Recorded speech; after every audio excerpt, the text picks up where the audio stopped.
Olá, e aí, tudo bem com você? Como está? Olha só, hoje a gente vai ter uma aula curta sobre modelo biomédico e modelo biopsicossocial. Por que que eu achei interessante falar desses dois modelos? Primeiro, porque é um assunto importante para trabalhar no campo da psicologia da saúde. Segundo, porque é uma necessidade que os profissionais de saúde tenham esse conhecimento sobre modelos, né, que existem em relação à concepção de saúde, à concepção de doença e ao modo como você vai trabalhar no seu dia a dia profissional, certo? Então, o que é que existe em termos de modelo biomédico? O que é o modelo biomédico, afinal?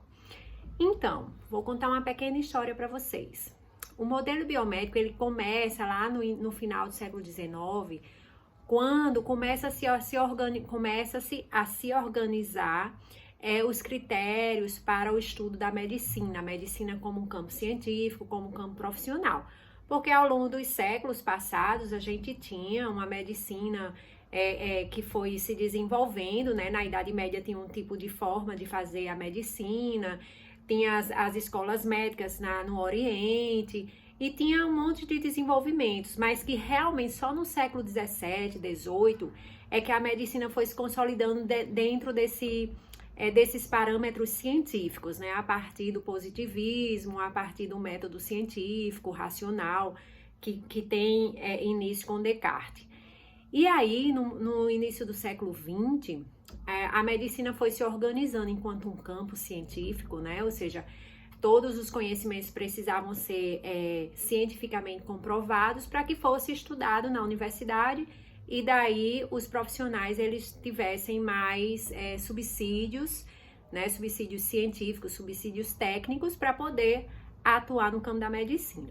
E aí, em 1910, mais ou menos, Abraham Flexner, um médico, ele organizou alguns critérios importantes que deveriam estar presentes na formação do futuro médico. Então, ele elencou alguns pontos importantes, como, por exemplo, a ênfase na ciência, né? Ou seja, todos os conhecimentos teriam que passar pela comprovação científica, a ênfase na especialização, ou seja, o médico ele teria que se especializar em uma determinada área, a ênfase no aspecto biológico, né? Ou seja, o profissional ele tinha uma visão mais biologicista da saúde, da doença, da vida, de uma forma geral.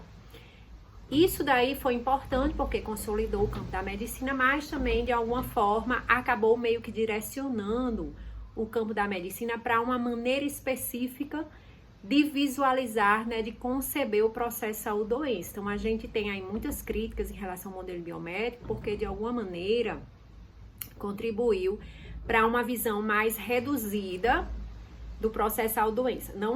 Quando eu falo reduzida, eu não estou dizendo que é uma forma incorreta.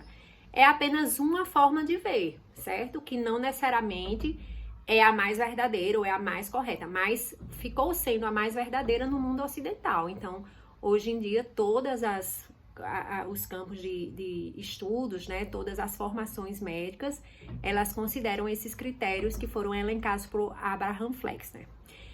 E aí a gente tem o modelo biomédico. O modelo biomédico ele tem uma ênfase, né, muito grande na especialização do médico, numa perspectiva mais biologicista do processo saúde-doença. Tem também uma visão assim mais técnica, né? Tem uma visão assim também mais cientificista, ou seja, tudo tem que ser comprovado cientificamente. A gente vê vários exemplos aí no nosso dia a dia. E aí o modelo biomédico, ele é importante, né? Vocês estão vendo aí que tudo que eu tô falando tem sentido. Então, a descoberta de muitos medicamentos, de muitos exames, muitos tratamentos foram importantes e são importantes para o desenvolvimento da medicina e para o aprimoramento da nossa saúde.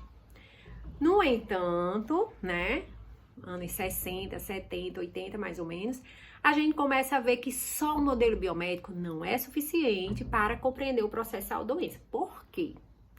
Porque vem outras áreas de conhecimento, como antropologia, sociologia, psicologia, né? Enfermagem, nutrição, fisioterapia. E essas ciências, né, esses campos do saber, começam também a trabalhar dentro de uma perspectiva do processo saúde-doença. E aí começa-se a encontrar vários outros aspectos que permeiam o processo saúde-doença, né? Então, uma pessoa que tem um diabetes, né, que é uma doença crônica, ela não sofre da mesma forma que uma outra pessoa que tem diabetes, concordam? Como assim?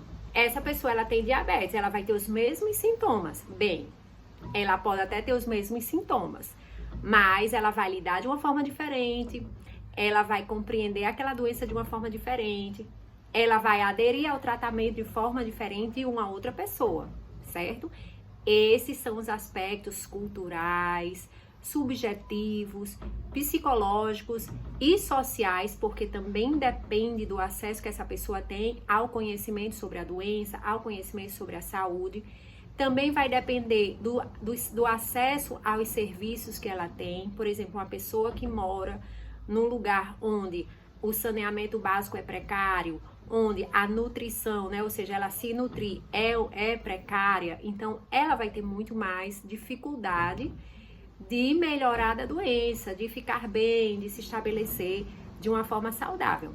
E aí é quando começa a surgir críticas em relação ao modelo biomédico, porque o modelo biomédico não dá conta desses aspectos sociais, culturais, econômicos, e aí se propõe um outro modelo para compreender o processo saúde-doença, que é o modelo biopsicossocial, certo? Então, o modelo biopsicossocial, na verdade, é uma tentativa, né? É um exercício, é um esforço de enriquecer, de ampliar o modelo biomédico, ok?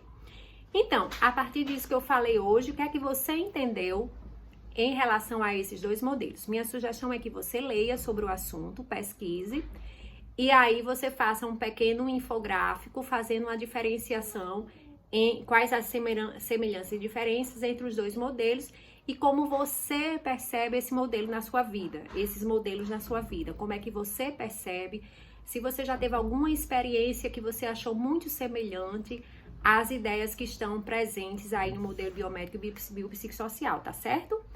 Por hoje é só, é uma aula curta, então espero que você tenha gostado e aí a gente se vê no próximo.